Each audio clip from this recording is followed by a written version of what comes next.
76% of young adults in the US are financially illiterate. That's way too many people putting off thinking about their finances. But a healthy relationship with money is a direct reflection of your current habits, your skills, and your mindset. So how much you procrastinate, how well you manage your time, or how fast you learn, these are all self-development skills that directly influence how much money you can make in life. Growing up, my parents taught me these 3 money mentalities that help shape my healthy money habits and who I am today. If you're new here, I'm Mike. I'm a doctor who became a YouTuber and now entrepreneur living in Los Angeles. We make videos about self-development, and I also wrote this book about personal finance, link in description. The first money mentality is to be smart. Literally, use your brain. My dad taught me that I should earn with my mind, not my time. It's one of the reasons why we're stressed on the importance of education growing up. As kids, we did this thing called Kumon. It's like an extracurricular activity where you learn math and reading and writing, basically going to school after school.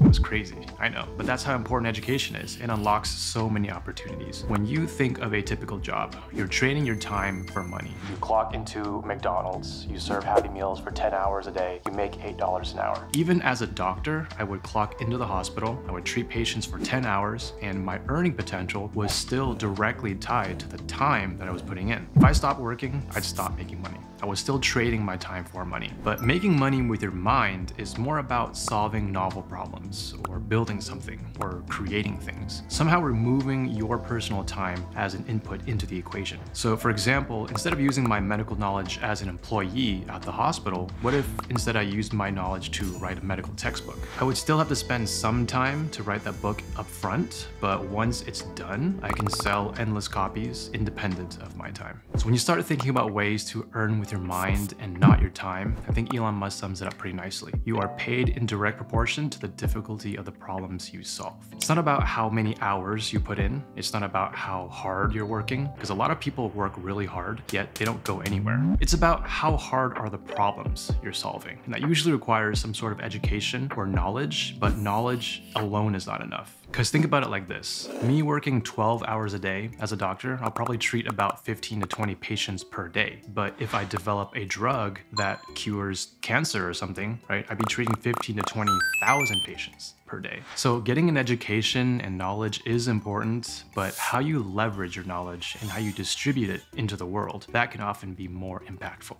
The second money mentality is to be selective. My mom taught me to always be selective about how I spend my money. So this boils down to the wants versus the needs, right? I want to buy a Nintendo Switch to play the new Zelda game, but I need to buy food in order to survive. Well, there's also a third category here. It's the things that we don't want, but we still end up buying anyway. A good example of this is buying food at the airport. We all know that airport food is 3 times as expensive. If you just eat before going to the airport, then you probably won't have to pay. Growing up, our parents would always pack us a sandwich or snacks to take with us when we traveled, or they would pack us lunches when we went to Disneyland so that we wouldn't have to buy the expensive park food. Mom even packed us homemade popcorn so that we wouldn't have to buy it at the movies, although looking back, I don't think we were supposed to do that. But there were so many of these little money habits that we grew up with. Our parents were refugees who came to the US with nothing, so we grew up very resourceful. Like, mom would never use Tupperware. Instead, she'd save the plastic containers from the random food packaging from the supermarket, and she'd rewash and reuse them. I remember she would reuse empty water bottles to store soy sauce and salsa in the fridge. And we'd always be using utensils and napkins that we'd take from fast food restaurants. Like, I remember as little kids, we would compare our napkins at the dinner table. Like, oh, today I got Taco Bell, or I got Domino's pizza napkin. So my parents were pretty selective with what they spent their money on, and they never bought new things if they could just improvise and reuse old things. Today, we're more fortunate to afford nicer things, but in the back of our minds, we still try to think about whether we really need something before buying it. And it's become a habit that's been ingrained in us. But like all habits, they can go either way, right? A habit can be good or bad. I had this friend who had a habit of always buying Starbucks coffee when we passed by a Starbucks. Most of the time, she didn't finish the coffee, or she didn't really need the caffeine, but she'd always just fork over the money and buy it anyway, because it was a habit.